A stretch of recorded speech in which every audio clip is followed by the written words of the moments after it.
Hello, hello, hello. Good evening, everybody. Thank you for watching the Tom Gronkowski Show, where we talk about Tom Brady and Rob Gronkowski and their move from the Beantown to the Bay. My name is Ruth the Truth, and I will be joined shortly with my co-host, Coach Jay Morgan, and we're going to be talking about the NFL Week 1 recap. Now, we're going to be distinctively talking about that Bucs-Dallas matchup, you know, the nail-biter that everybody swore that it was going to be a blowout, and that's not exactly what happened. The Bucs almost lost the game late in the fourth quarter as they faced the Dallas Cowboys at the Raymond James Stadium. It was going to be a pretty hefty upset if Ryan Suckup would have not been put in the best position to make that field goal with only 7 seconds left on the clock.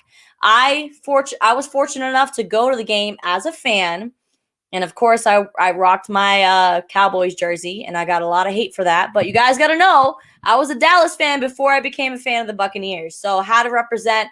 I mean, it was great to see Dak Prescott throw for over 400 yards. I mean, CeeDee Lamb had an amazing game. Michael Gallup got hurt, which was very unfortunate. He's going to be out between 5 to 6 weeks for the Dallas Cowboys.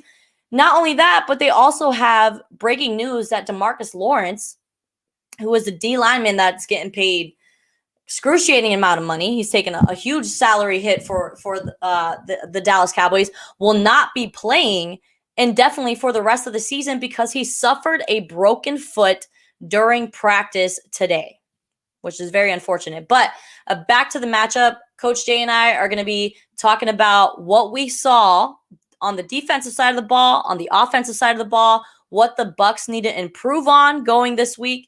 Congratulations to Rob Gronkowski for scoring two in the week 1, which is definitely something that we weren't accustomed to. I mean, last season, of course, Rob really started picking up the heat and making a lot of catches towards the end of the season. But the first half, he was more of a blocking tight end. And that might be a completely different story going into this season after having, I believe it was over 80 yards, 11 catches, if I'm not mistaken. He had a great game, and it was very efficient. And him and Tom Brady have that chemistry that nobody can come close. I mean, I believe his first touchdown was the 100th touchdown between him and Brady, which, I mean, we haven't seen anything like that since Steve Young and Jerry Rice. Like, hello, it's incredible. But Coach Jay is going to be coming in just a moment. Coach, how are you doing? I'm doing Happy all right. Wednesday, my friend. Huh? Happy Hump Day. Happy Hump Day. Happy Hump Day. Bye. Hey, it's a great day. Another time for success. That's what I say every day. Good. Everything's well. How's the family? How's the baby girl? She's not joining us on the show today. I go get her. I just kicked her out the room. Nah. She'd rather probably be doing something else than just No, doing she this. don't. If I tell her to come here, she goes, yay. She looked like she was having a great time. She probably didn't understand anything that we were talking about, but she looked like she was having a great time. She said, y'all talking about football, daddy. Y'all talking about football, daddy. Yes. I'm glad you're doing well. Glad the family's doing well. It's good to see you. It's been over a week. It's been about a week, so good to see you again, my friend. Rob, in the comments, we appreciate you tuning in to the Tom Gronkowski Show. He says, Gronk looked so healthy, it was like a flashback. Hey, I agree with you there, buddy. I mean, I thought we were seeing New England Rob for a second. I said, whoa.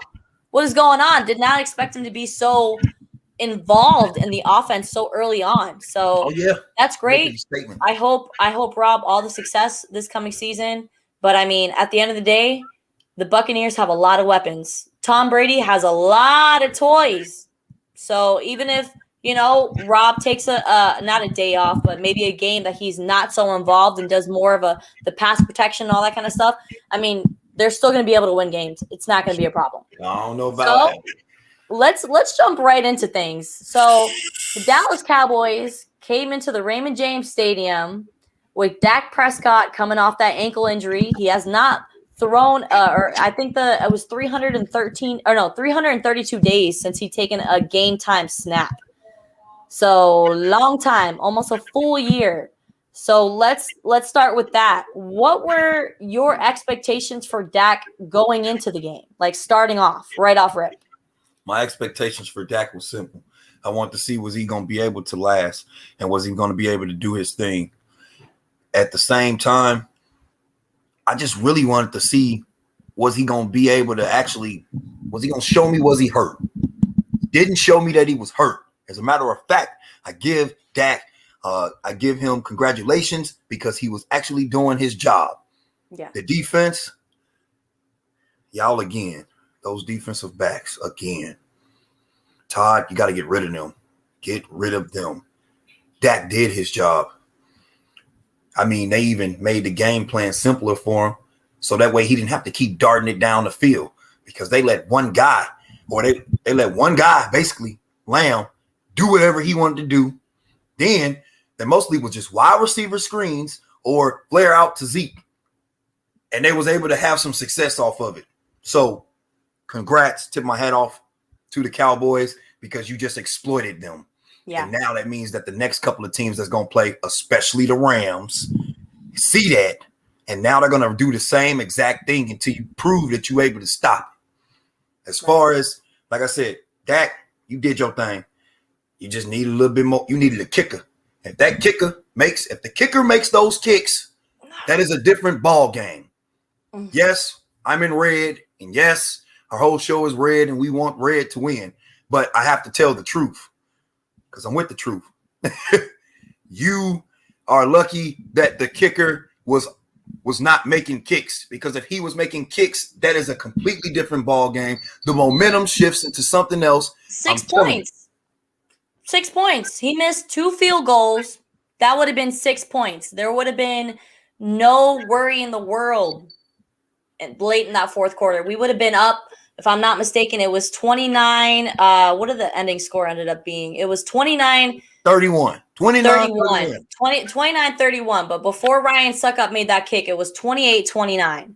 If we would have had those 6 points, the score would have been 35-29, which means the Bucs had the pressure of making a touchdown to win that game. So it was very, very disappointing. Greg the Leg, I'm revoking that nickname. Greg, your leg was not there.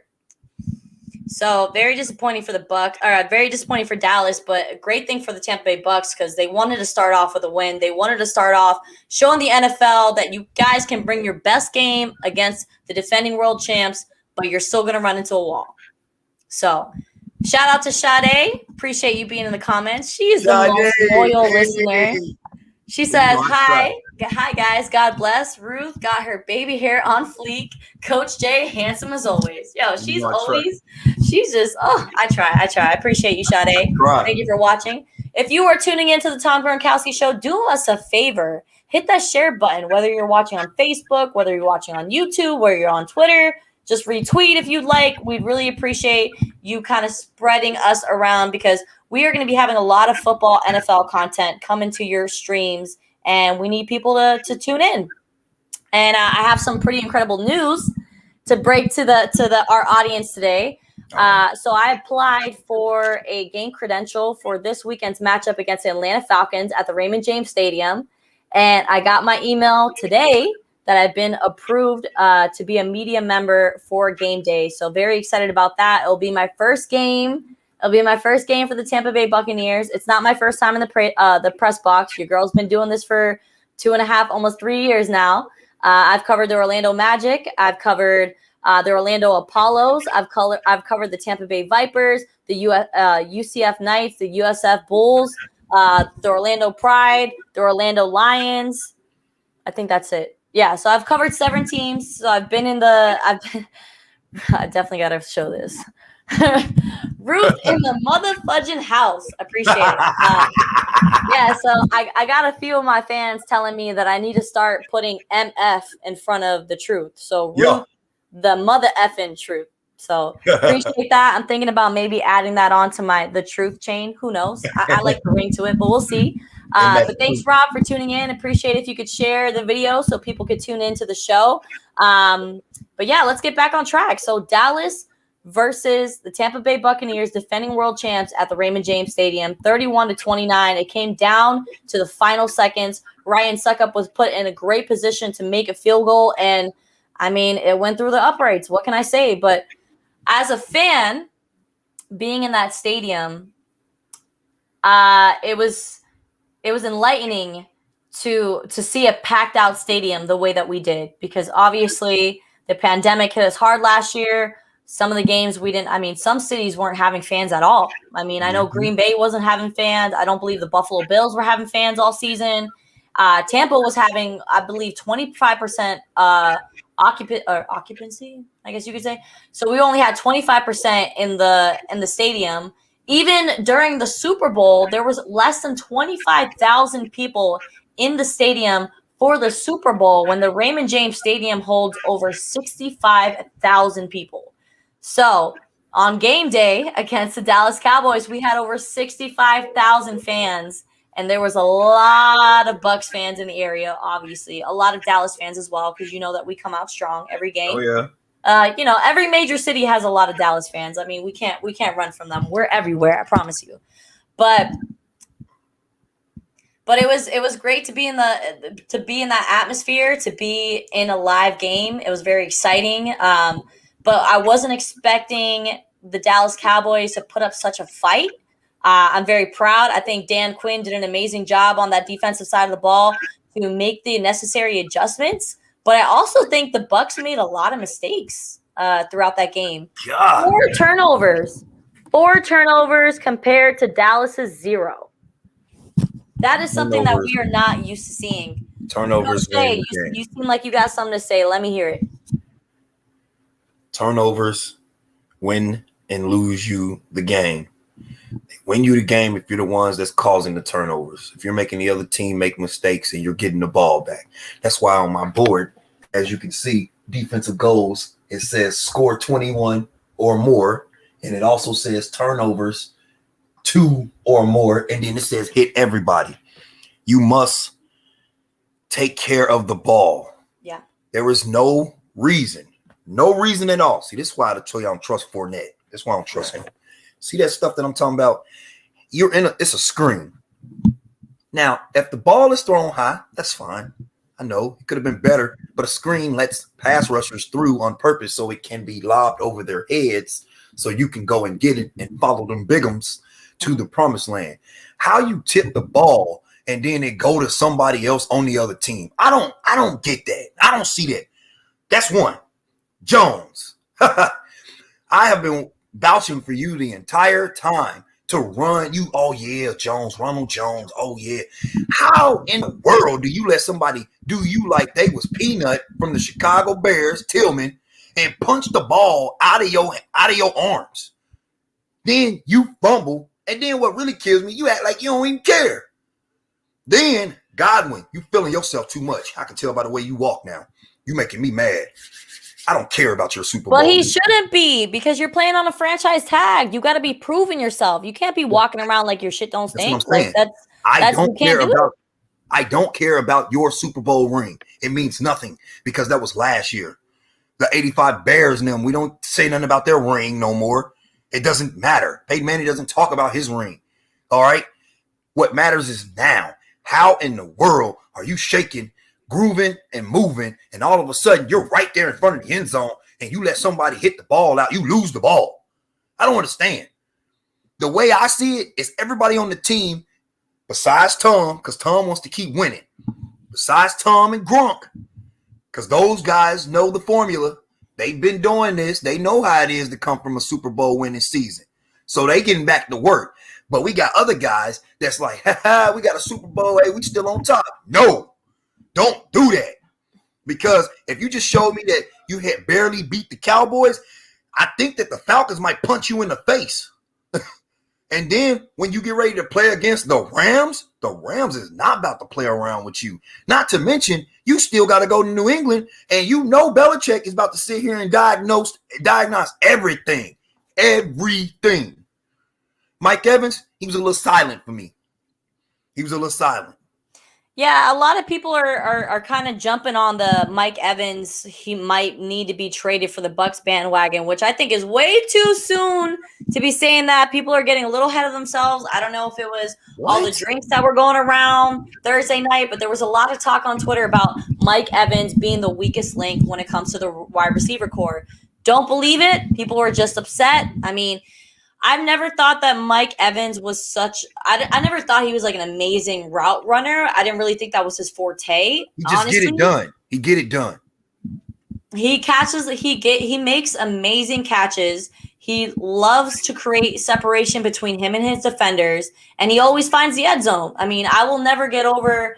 I can't even remember if it was the Carolina Panthers game last season when he was probably like 10 yards out from the end zone. He catches the ball from Tom Brady, and he turns around, and he's got two defenders on each ankle. And as he's trying to walk to the end zone, dragging these guys with him before they were able to pull him down, like, Mike Evans gets it done. Everybody needs to relax. Everyone needs to relax. Mike Evans will get into his groove. As Rob said, Evan has 1 to 2 games every year, and people panic, but he always ends up getting his no worries. I agree with you, Rob. I think the same thing. I mean, he's going into his 8th season as a Tampa Bay Buccaneer. He's been a Buccaneer ever since he came into the NFL. He's been the only wide receiver to have 7 straight seasons with over 1,000 receiving yards. So, I mean, that speaks volume on your own. I don't think people talk about that enough. Y'all need to leave him alone. Leave him alone. Yeah, let's calm down. Mike Evans is going to get it together. I know that he only had 3 receptions for 24 yards and 0 touchdowns, but he also didn't fumble the ball. He also didn't cause an interception. So as long as he's not messing anything up, I'm not going to, jump on, but I'm glad that you brought up the Chris Godwin situation because we're going to get a little bit more into that conversation. But first, we're going to take a quick commercial break. We appreciate you sticking with us. We'll be back in 15 seconds. Pharmaceutical company Prevacus says their new concussion medication Prevacol helps repair nerves and promote cell growth. We can get the drug in the brain in less than 5 minutes. And our plan is when we get that diagnosis on the field of play, give the drug nasally, get it in the brain quickly. When it gets in the brain, it actually gets into the nucleus of your brain cells and it reduces swelling, inflammation, and oxidative stress at the same time. When Jake and I first talked about this many years ago, one of my first questions was, will this help me? And he goes, no, this is for treatment immediately when a concussion or you think a concussion has occurred. Yeah. The acute problems that exist later on in life, if we can take care of these at an early age and start getting some of these things to our children and grandchildren, and I think we can make this game, our game, football, a safer place. And so the whole goal is we're trying to make the game safer. And so Odyssey and this drug, we believe can be a game changer in so many different ways. Yes, on the football field, in the game of football, because that's where my passion lies, but also in the game of life.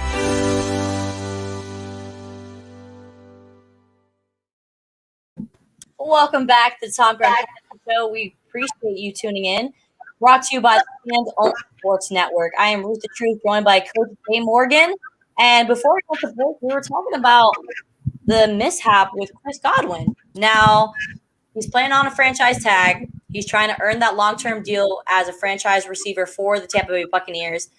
And his week 1 performance was not that great. You talked about that fumble that he had late in the 4th quarter when they could have sealed the deal against the Dallas Cowboys, but he lost the ball right in the red zone. Get into a little bit more detail. What did you think went wrong, or did the Dallas just play right? Dallas played right. They didn't come there just to roll over like everybody thought they was going to do. They actually came to make a statement. Like I said, Prescott, he was impressive. I thought the man, he just came back from being hurt. He didn't look hurt to me. Yeah. And in his game plan, McCarthy had a good game plan because he didn't have to make him throw it down the field that much. When the time was right to throw it down the field, then he did it. But most of the time they was running like short passes. Middle of the field was open. I mean, really, when you got one guy that can take on the whole defensive back crew, why not keep giving it to him? They didn't really turn the ball. They didn't turn the ball over. So they played discipline. It's just you was playing against Tom Brady, and Tom Brady's no fool. It only takes one time. It only takes one time for him to get down the field, and he ain't got to throw the touchdown to win the game. He knows his first ever Super Bowl that he won. All he did was just get them down the field, get them close enough, and let Vinatieri do what he do. So, to me, Cowboys, I think hey, y'all just came on the short end of the stick. That's okay. Y'all build off of that.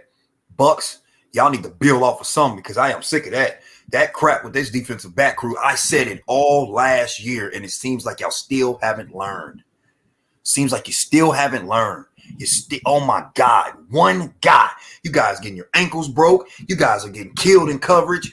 Where can we get a defensive back crew that we ain't got to worry about? Once Tom gets the defensive back crew that we ain't got to worry about, then we all can just sail on through and just get another ring. But until then, these defensive backs, they need. But coach, you got to remember, it took about, I want to say, up until they hit the bye week. When they came back, that defense was in sync, and Sean Murphy-Bunting as well as Jordan Whitehead attested to this during the Super Bowl when they were asked questions about their defense. They said Todd Bowles has had the same game plan, same defensive scheme all year, but it just took us to week, I don't know, when they came back from the bye week after week 13, that everything just kind of clicked. So maybe that's something that's kind of been their formula, that maybe they're having trouble getting the scheme going. But towards the end of the season, when they've done a lot of – because I think a lot has to do with watching film, understanding your opponents, understanding what they're going to do, what things look at when they line up, what plays they're going to run. You know, it takes a lot of studying as that defensive room to really understand what your opponent is going to do. And when they throw different schemes at you, you got to make adjustments. And it takes a little while for a defense to really accumulate to what people are going to do. But check this out, True. Check this out. Okay. So he's been running the same game plan, right? So I've been running it since you was in Little League. I've been running it since you've been in Pee Wee. I've been running the same thing, waiting for you to hit high school. When you hit high school, we run the same thing because we are all together as one. You get to high school, and I say, hey, we're running this, and you look at me, and you tell me, I don't know that. I'm going to do this. How long has this person been with us? Oh, they've been here since, was they here last year too? Yeah. Sit down. Give me somebody else. I understand that. So Jordan Whitehead was the only person that was out during week 1. He was dealing with a hamstring injury that sidelined him in week 1. But after today's practice, he was in full gear. He was a full participant in practice. And Bruce Arians attested to this in the press conference following the game or following practice that he will be good to go against the Falcons. So you got that, you got that safety back, that starting safety that has been that leader for that defensive group. Well, they need to do something because up front now, I don't want to just trash the whole defense, fellas. I didn't say anything about the guys up front or the linebackers. I understand. I've coached teams that I've worried about defensive backs, and I tell everybody up front, hey, hurry up and get in the back because I don't trust them. And I say it in front of them. I don't trust them. I don't trust them at all. I don't know, fellas. You got to hurry up and get there to that quarterback because we don't know what's going to happen if he throw it back there.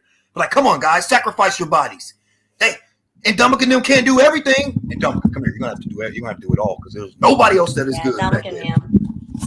I mean, come on. They applied great pressure on Dak Prescott in that week 1 matchup. I mean, I believe it was like 2.5 seconds was like the average time that Dak had to get rid of the ball. And that's why they throw screens. I'm glad that you brought that front 7 up for the defensive line. Do you think that they were the reason why the Dallas Cowboys could not run the ball? Or were even attempting to not run the ball? Or is Zeke just not the 2016 Zeke and he's never going to be at that level? Zeke is Zeke. I mean, yeah, we're going to see some flashes of him, how he used to be, which was very dangerous. But he is him. At the end of the day, if you give him a shot, he's going to be able to go. But if you keep him contained, then you're going to start seeing his body language be like, oh, God. All right, Zeke is Zeke. I'm going to give the congrats on that part to the front, the people up front, because for the simple fact is we don't want nothing to go back there because we don't know what they're going to do back there. So up front, we have to control everything. Yeah. So I give the congrats to the defensive line, those linebacker crew. I give it to y'all. But these defensive backs, I said it all last year. You need to get y'all stuff together. If y'all heads were here, I'd be doing this to you. You need to get your stuff together. Right. Or get out of here. Yeah. Not going to be able to get another ring if you don't. Hey, I may be wrong, but I doubt it. You're right. You know what? But the Tampa Bay Bucks really thrive on doubt. So let's see how they can make adjustments as they go into their Week 2 matchup against the Atlanta Falcons, who just got blown out by the Philadelphia Eagles. Yeah, but they might let the Falcons look like they actually a playoff contender. Oh Lord. And I ain't, like I said, I'm not mad at the rest of the team. I'm just mad at the defensive backs. That's it. Yeah, they struggled. I'm a realist. I tell the defensive backs to their face, y'all trash in my eyes until you show me different. Fournette, you trash. You're the only. A lot.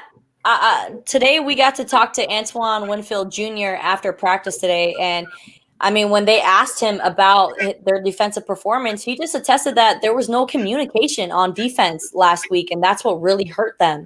So that is something that they've been talking about, that they've been discussing, that there needs to be more communication on the defensive side of the ball. But he attested to a lot of it being first-time jitters. I mean, it was our first game back. You know, we were still trying to get accustomed to the new scheme and all that kind of stuff. But he said that they plan on having a way more efficient and tight-knit game going into this Falcons matchup at the Raymond James Stadium. If I'm not mistaken, it is a Sunday afternoon game. Yes, Sunday afternoon, and they don't play until 4:05. So yes, I get off at 3:30. It's still going to be really hot. It's still going to be really humid because it's the state of Florida and it's September, and that's how we roll. But yeah, I mean, the Falcons got to bring their A game. I mean, the last time we matched up with the Falcons last year, I believe it was their last game of the season. They didn't play terrible. I mean, Julio Jones was somewhat crippled because he was still coming off that injury. So I don't really feel like he played like himself. Calvin Ridley caused a lot of issues for us. I don't know if you saw that Patterson ran the ball very efficient for the Falcons against that's pretty much all they had was their run game. I believe it was Gage and Patterson against the Philadelphia Eagles. They were way more efficient than what we expected them and what we've seen from them previous seasons. So that is definitely going to be something on the mind of Bruce Arians, and he knows that Calvin Ridley is also a great wideout in the NFL, and he's going to be very efficient with Matt Ryan. I mean, let's roll it back. Do you think after this Week 1 matchup that Falcons fans are feeling like Kyle Pitts at number 4 was a bad pick?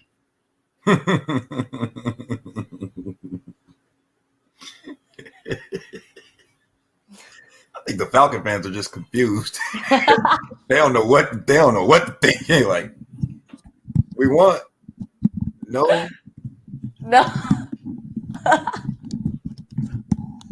They're so confused. Like y'all, you're right. Like y'all won the game. Yes. Y'all think y'all right? They probably were looking at the scoreboard backwards the whole time. Like, oh, we're up 31-3. Oh, we good. They're like, they don't know what. They're confused. They don't know. Like, hey. So you personally, Coach Jay, would you have picked a quarterback with that number 4 pick if you were Atlanta? If you were Arthur Smith, the new head coach for the Atlanta Falcons, would you have want to pick up a quarterback early in the draft to sit behind Matt Ryan? No, because it's Matty Ice. Unless the Saints called me and told me they wanted to do a deal, then I would have got the quarterback. Because for the simple fact is I need other pieces and parts. Matty Ice is going to be straight as long as he got the parts around him that he had when they went to the Super Bowl. Since they went to the Super Bowl, they have not been the same since. All you got to do is just chill out, go in the room, everybody sit down.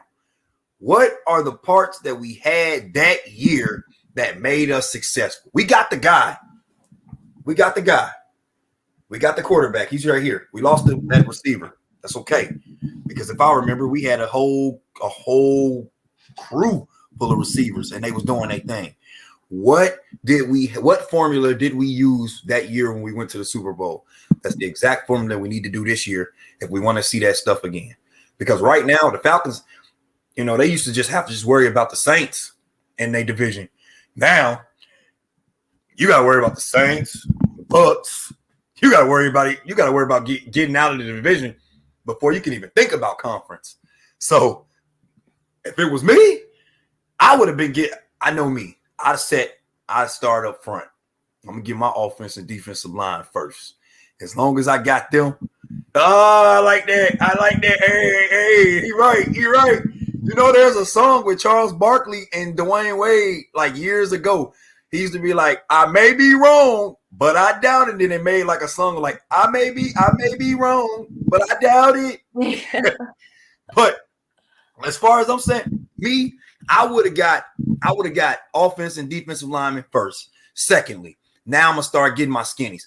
Well, on defense first. On defense, after I get my bigums for offense and defense, then I'm gonna go straight to the defense now and get my core. So that way I know, because you can't beat me if you can't score on me. You can't beat me. You can't beat me if you can't score on me. All right. Then I'm gonna go to my offense, hitting the pieces. I'm gonna try to make sure I got two-headed monster, just like when they had Freeman now. I'm gonna try to also make sure that I get somebody that's gonna give me some burst like Julio, and I need some other guys to be the same caliber as well, so we can have it. We put that together, sugar, spice, and everything nice, and then you accidentally add chemical X. Boom! There you go. You're back. There you go. Thank you, Powerpuff Girls. We're back. And that's the formula. You heard. That's the formula. But I don't know what they thinking about. Maddie, please just go to the Saints, man. Please, I don't trust Jameis. Please go to the Saints. I'm glad you bring up Jameis Winston. Jameis Winston threw for 5 touchdowns against the Green Bay Packers as they demolished the Packers. I can't even remember the score, but I know it was a 30-point difference between the two. If I'm pulling it up right now. 31-3 or something like that? Or 31-3, I think was 38-3. 38-3. 38-3 against the Green Bay Packers. Jameis Winston threw for 5 touchdowns. We actually got to see Jordan Love play for the Packers, which was something that I was surprised. Taysom Hill had 1 throw. But, I mean, Jameis's numbers aren't outstanding. He had 14 completions with 20 attempts, 148 yards, 5 touchdowns, 0 interceptions. That's the part that it caught my attention. 0 interceptions. I'm gonna tell you why. Because first of all, he's been with Sean Payton, so they're gonna be teaching him some stuff. But in the end, every dog has his day. Every dog has his day. But the simple fact is, the Packers are not thinking about football. They ain't thinking about no football. They got problems inside of the locker room. Did you see Aaron Rodgers? He need to cut that hair. He looks like he doesn't want to be there. And we saw, he was pouting on the sidelines, just not looking happy at all. And that's a cancer. Honestly, the last time I saw him look like that was when he got blown out by the Buccaneers in week 6, I believe, when they came to the Raymond James Stadium. He was pouting, so he's being a TO. He over there making everybody else sad. He killing the whole atmosphere. Rob is killing me with these comments. He said, I'll take Aaron doesn't want to play for Green Bay anymore for 1,000, please. Yes. And survey says, bing, you're right. Ruth, tell him what he's won. You want a paid trip expense to Wisconsin to a cheese factory that nobody wants to go to. Congratulations, Rob. No more green and yellow, because they're going to have to find something. Now, that's the team that should have went out and did what the Falcons did and got them somebody that they need that's going to be caliber to this team, because he was not only does he not want to be there, and he was taking a beating, he was getting hit. Yeah. So offensive line probably pissed them off. So they did him like the longest yard with Adam Sandler. Like, all right, watch this. Boom. You don't want to be with us, right? You sold out on us. You sold out. You sold out. That means they don't trust you no more. Yeah. Shouldn't have did it. Should have kept it to yourself. But walking around with your swag and you not showing up to practice, and all of a sudden right before the season start, you show up and you playing. No, man. You ain't go through no blood, sweat, and tears with me. Why you even got the jersey on? And then you sitting there and you still talking trash while we trying to win a game? Bruh, get out of here. Get out of here. Matter of fact. I mean, it's a really messy situation in Green Bay, and I'm curious to know if Aaron Rodgers is going to be a Packer after this season. If he don't, go to the Saints. Please, Aaron. Please go to the Saints. Oh, he don't want to be in the same division as Tom Brady. Why not? He don't care. He just want to be away from that team because they backstabbed him. So please, Aaron Rodgers, go to the Saints. Please. We do not want Aaron Rodgers coming to the Saints. Tom Brady does not want that cheesy mess over here. No, he already owns him. Tom ain't worried about that. Tom probably watching right now like. Oh, I like what Rob had to say in the comments. Shout out to Rob Graphics. If you guys are looking for video editing, if you guys are looking for graphics, if you're looking for anything to help make your podcast videos better, please hit up Rob Graphics. He just made another video intro for another one of my podcasts. I've used him for multiple graphics, multiple video intros and things like that, and he's great at what he does. So make sure to follow him on Twitter or Instagram or wherever you can find him, Rob Graphics. So Rob said, Rodgers to the Las Vegas Raiders. Did you watch the Monday Night Football game against the Raiders and the Ravens?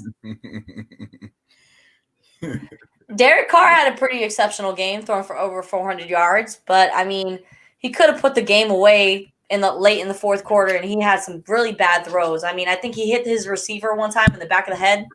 I was like, what is going on? I don't know. Derek Carr is very back and forth, very wishy-washy with me. So how would you think about taking Derek Carr out of the Raiders and replacing him with someone like Aaron Rodgers? Oh, well, then the Raiders would be straight, especially if you got Aaron Rodgers and John Gruden together. Oh, that's gonna be great chemistry right there. Here's the thing that I don't want that to happen. I'm not gonna even lie. I'm just trying to revamp the Saints because Drew's gone. They look fine. I don't trust Jameis Winston. He used to look like that with the Bucks too. Now watch this. Just watch as the season go. We're gonna see it. He gonna show you the true bonehead that he is. And I'm going to text you every time, be like, did you see the boneheaded moves? Did you see that? That man, I don't trust that man. You sound like Tampa Sports Bay. She talks about how she's a long time Buccaneers fan. So obviously she went through that 5-year stint with Jameis Winston here in Tampa. And she told me straight up, she said, I don't want to get excited for Jameis right now because yes, he threw for 5 touchdowns and 0 interceptions, but I still saw glimpses of old Jameis. Now, the one thing I would say that I saw differently was I don't think Jameis Winston rushed at all. I feel like he took his time. He took a deep breath. That LASIK surgery on his eyes must have really helped because he was able to see the field a lot efficiently, and he didn't throw the ball to the other uniform. And he actually understood, like, hey, if nobody's open, I could hold the pigskin and run myself. If I'm not mistaken, he had over – oh, crap, I have a call coming in. He has over 100 yards. I could be mistaken, so let me look real quick. 100 yards on the ground. All right, so he ran for 86 yards. It was still a lot of yards to run. I mean, so I felt like I feel like he's finally realized that I don't have to throw the ball every time. I don't have to force it. I could take my time. So I don't know if Sean Payton is starting to rub off on him, a little bit. You're not, no? Maybe just a little. At the end of the day, the Packers knew we're not thinking about playing football. They have some internal affairs going on on their side. They have distractions. If you play against the real Packers, that man will get crushed because the real Packers would have their mind focused on the game. Those couple of those passes that he threw, I'm surprised they didn't get picked. And the reason that they didn't get picked off is because the Packers were ticked off about their own teammate and the situation that they got going on. Hey, I'm telling you, that's if Russell Wilson was able to, kind of smooth things over with his offensive line, I'm hoping that Aaron Rodgers can do the same. I mean, there's still a lot of football to play. Russell ain't never sell his team out though. I mean, when you call out your offensive line the way that he did publicly, that's kind of throwing your teammates under the bus, you know? He telling the truth. He never talked trash to them and said, He kept it I'm real, not right? you. You're right. So Rob in the comments says Jameis could be in the MVP conversation in week 7 and out the league by week 18. It's Thank just who you. Boom. Yeah, Rob, keep the comments coming because you were spreading some knowledge on all of our audience right now. We appreciate you.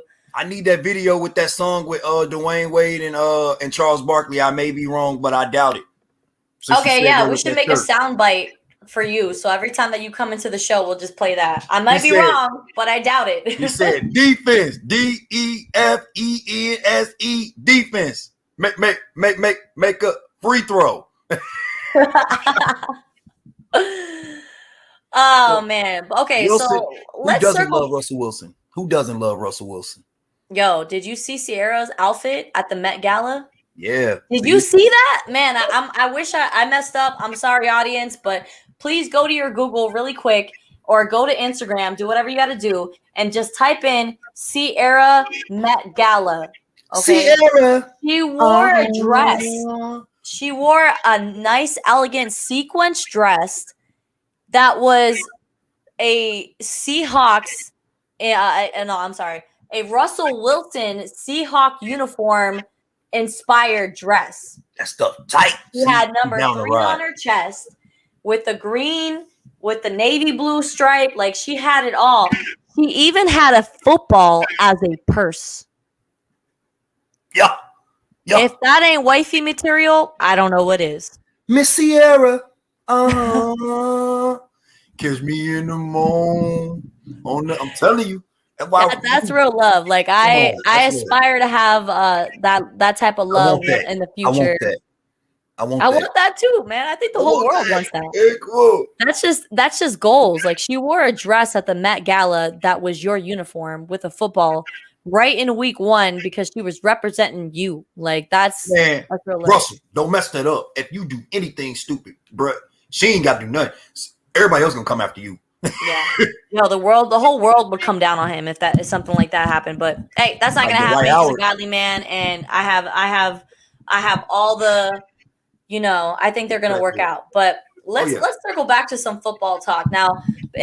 Previously in the conversation, we were talking about Dak Prescott and his return to the NFL. Now you were talking about you were watching whether or not we were gonna know or we were gonna be able to tell that Dak Prescott is coming off with an injury.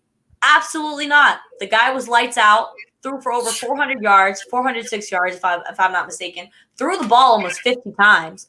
I believe he had 48 attempts during that game. So I think that was, as much as a hard loss that was for the other Dallas Cowboys fans, it was a win for me because I saw Dak Prescott shake off no rust. There was no rust to shake off. It was like he picked up right where he left off. I mean, he had back-to-back 400-yard games right before he went down with injury in week 5 against the New York Giants. So he literally picked off right where he left off. And it was amazing to watch.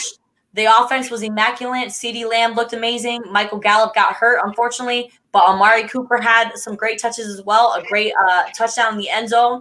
And, yeah, I mean, I think things are going to be looking good for the Dallas Cowboys this season. But let's circle back to our Tom Brady and Rob Gronkowski, who connected for 2 touchdowns in week 1. Do you expect there to be more offense ran through Rob Gronkowski this coming season? Yes. I also expect my boy AB. He looked like the Steelers, AB.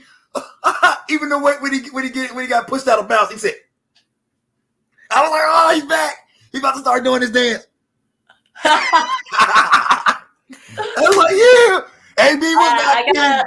I got a pretty great close-up video of AB at practice today. He was kind of like off in the corner doing like some stretches, and he looked good. He looked well. He looked healthy. He was very involved in practice, and I'm hoping that lingering knee injury does not become an issue at any point in time this season. I hope not, because he didn't look like he had one. He was having fun, and when you're having fun and your adrenaline is going, look, he said, great, googly moogly, Sierra, Miss Sierra. I can't get over that dress. That dress is phenomenal. Telling you. Where's Ludacris when I need him? Say the words for me. Say the words for me, Luda. My God. Luda. He said, even in the end zone, he said, CC, you might have to CC me. Right. Oh, my God. Let's circle back to our week 1 recap. Are there any players for the Buccaneers that really caught your eye that maybe messed up, or somebody that had a good play, that had a good run, somebody that were like, okay, that's not a normal name that we're usually throwing around, but that's somebody to possibly look out for this coming season? My guy that they drafted. He is Joe Tryon? He has never let me down. Yes. Oh, Smoking Joe. Oh, my God. Oh, you keep doing what you're doing. He's right. Vita? Yeah. He blowing people back into the quarterback's lap. Oh, my God. I think Vita Vea is also a gem that people don't really talk about because he's not a huge stat monster. I mean, he can go a whole game without having any tackles, but the pressure that Vita Vea at 300-plus pounds coming at your quarterback, he does not give up. He does not get tired. From first quarter to fourth quarter, Vita Vea is taking every stat. Yes. And Dominican Sue as well. Yes. Older veterans that have been in the game for a while, that don't get tired, that don't get intimidated by young rookies that are coming into the league. And like I said, even though they're not huge stat monsters, they don't have 4 or 5 tackles a game. They are still efficient and getting the job done when it comes to applying pressure on the quarterback. And that's something that is beautiful for the Tampa Bay Buccaneers, and something that's gonna be worrying all these offensive coordinators in the next coming weeks. That's right. And not only that, ladies and gentlemen, let me tell you this: as a defensive lineman, you don't have to make all the tackles because you're really assisting for somebody else to be making the tackles. If Vita is sitting there blowing up the center and all that, he is causing your names that you keep hearing to be successful, because if he don't blow them up, then they're going to be still running. He blowing it up. He's controlling his gap. It's all about gap control, ladies and gentlemen. If you can control your gap and your gap is covered, you ain't got to worry about nothing. So just because you don't hear this person's name called or nothing, doesn't mean he ain't doing nothing. Because if he wasn't doing nothing, be honest, I'd have told you already that he ain't doing nothing. He's getting killed. He's not getting blown back into the linebackers' laps. Matter of fact, up front, y'all are doing so good that all linebackers in the back of y'all are always free. They're always free to roam. I haven't seen nobody get blown back into the linebackers' lap. They're establishing the line of scrimmage, which is what you're supposed to do as a defensive lineman. You are also taking on blocks and leaving your teammates open. So congrats to those guys up front. You guys keep doing your thing. The people that gets on my nerves all day and still until they prove me wrong, and you're making me have flashbacks to last season on here. We need to make a clip when it shows all last season when I kept saying about defensive backs. I'm just going to start playing the video. Just play the video again. We're going to make a reel. We're going to make a reel of all your bites of when you're talking about the defensive backs. We're going to put it in one 30-second clip. I'm going to be like, roll that beautiful bean footage. Okay? So because defensive backs, I don't trust them. Before tonight's episode ends, I definitely have to say congratulations to Tom Brady for being voted as the FedEx Air Player of the Week of the Week 1 NFL season. The National Football League announced that today, that Tom Brady has taken that award. This is his 13th time being granted this award during his career. 13th time. Congratulations, Tom Brady. But I wonder if he has like such a huge trophy case in his house where he probably just had to buy another house just to put all of his like trophies and awards. And oh, that's so tight. He should have it hidden behind a bookcase. When you hit the book, it opens. And then he walks in there and just has this little. Oh, that would be cool, like they do in the movies where you just gotta like flip a book up and then the whole thing just moves. That'd be pretty cool. I mean, if anybody can do it, it's definitely Tom Brady. I'm telling everybody, I'm having it. So if you ever come over and I'm on that level, it's there. Will you be able to get in it? No. Yeah. But another person I want to get say some congratulatory that is definitely appropriate for this time is Bradley Pinion, the punter for the Tampa Bay Buccaneers, was granted the Special Teams Player of the Week.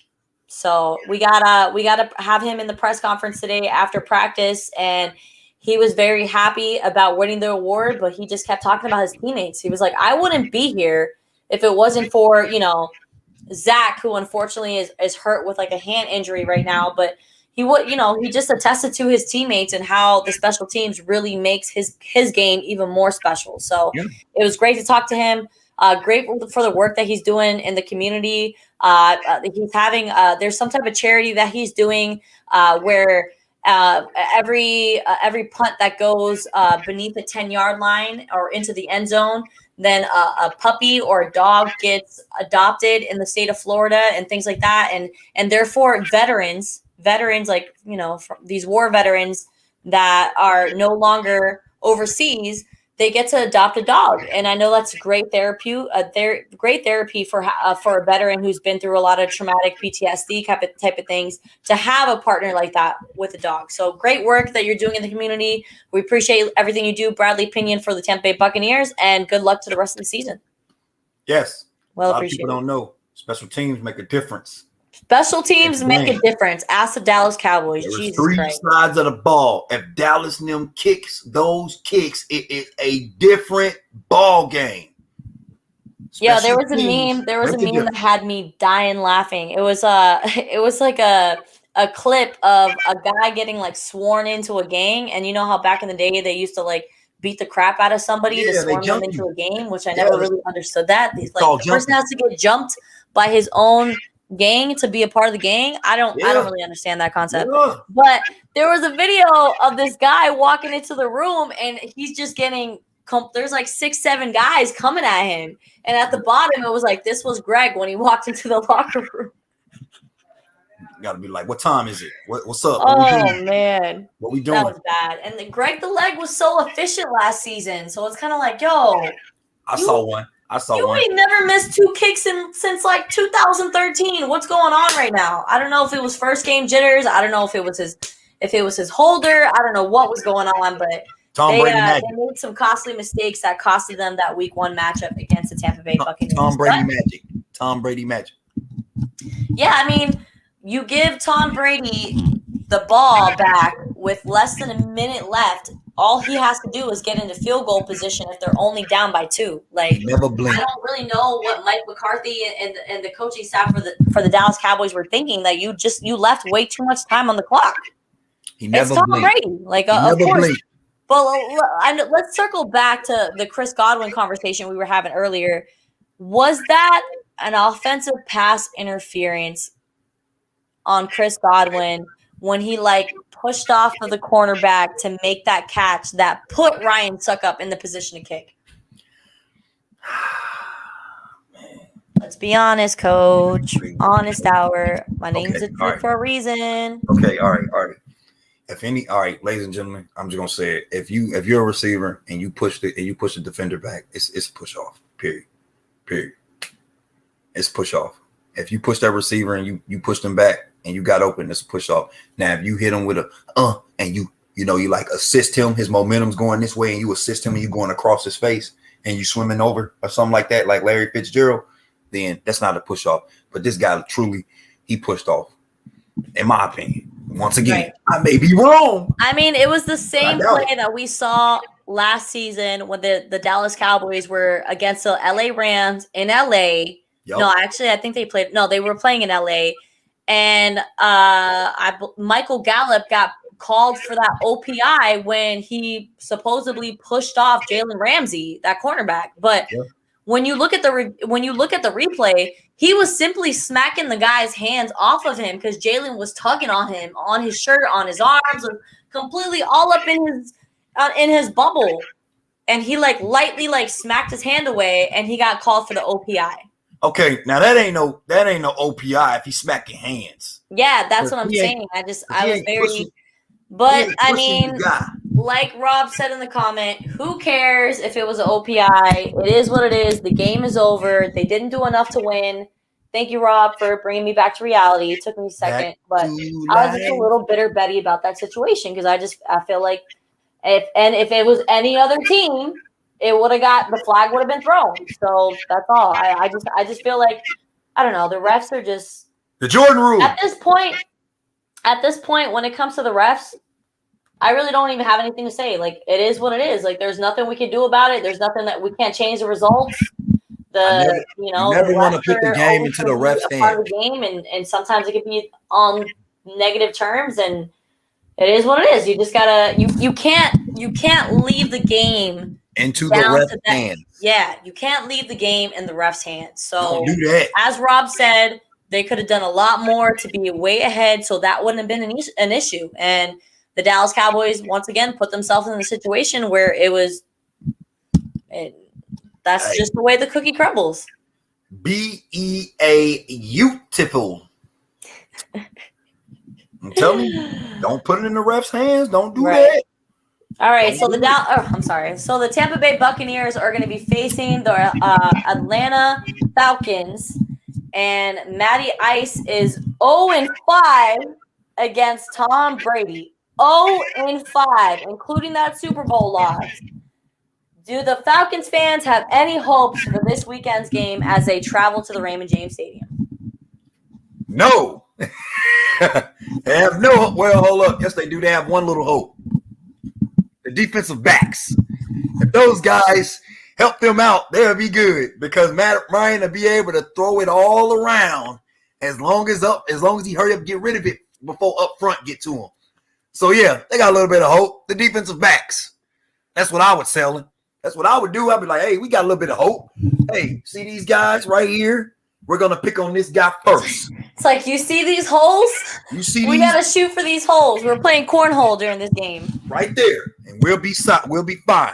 Fellas up front. So we got Ross Crockrell.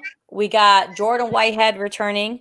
Sean Murphy-Bunting unfortunately got hurt during week 1 matchup against the Dallas Cowboys, and he could be out indefinitely. We're not really sure.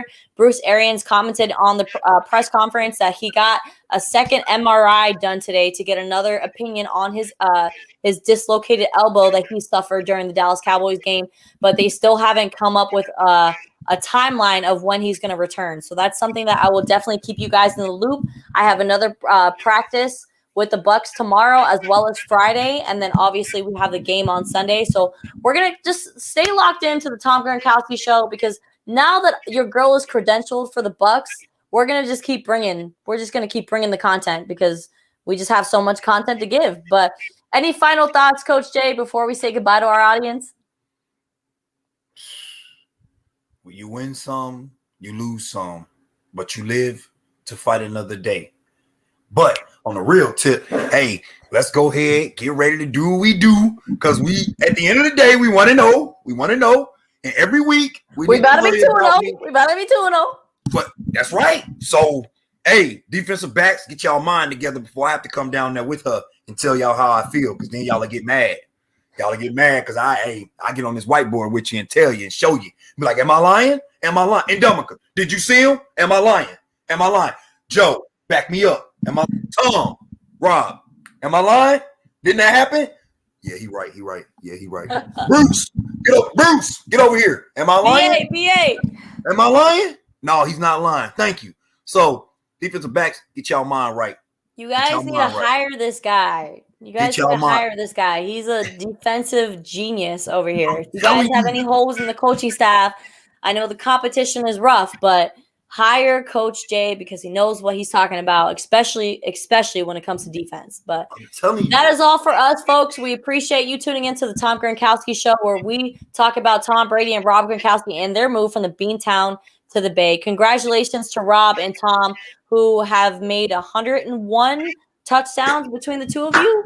Now. All right. Great milestone for the two of them, and there's more to come. And if I'm not mistaken, I believe Tom Brady is almost to. No, I think by the time week 4 rolls around, if he throws for at least 200 yards each game, by the time week 4 comes around, when they play the New England Patriots in New England, he will have beaten Drew Brees with that passing yard. So we'll see how that turns out. But that is all for us. We appreciate you tuning in to the Tom Gronkowski Show, brought to you by Fans Only Sports Network. Please give us a subscription. Please give us a share. We really appreciate it. We have a lot of NFL content that will be flooding your feeds this coming NFL season, and we're excited. We're going to be having more. We're going to try to get more guests onto the show, but Coach Jay and I talk so much that we just kind of like, do we really need a guest? Like, do we really need to fill a void? Because we already have so much to talk about. But later on this season, we're going to be trying to get I'm making a lot of connections being at the Raymond James Stadium. So I will be having some guests joining us, some other reporters from different networks that are going to be joining us later on this season. But that is all for us, folks. Ooh, Coach Jay, get say goodbye to our audience. Since you got the connect, need to get them defensive backs on. Get one of them defensive backs on the show, so he can sit down in the chair. Hey, I might be able to. I might be able to pull that off. I mean, I have a whole stack of my business cards that I'm just going to be handing out like candy. Like, hey, this is content creator. Let's make some magic. Come on the show for 10 minutes. You know, nothing big, but it would mean a lot to us. Real deal Holyfield. I'm telling you, all right? Yeah, like AB. Ring, ring. This week, focus on being 1-0 Buccaneers and Buccaneers fans. We're focusing on being 1-0 each week. 1-0 each week. That is all for us. You guys enjoy the rest of your night. Take care.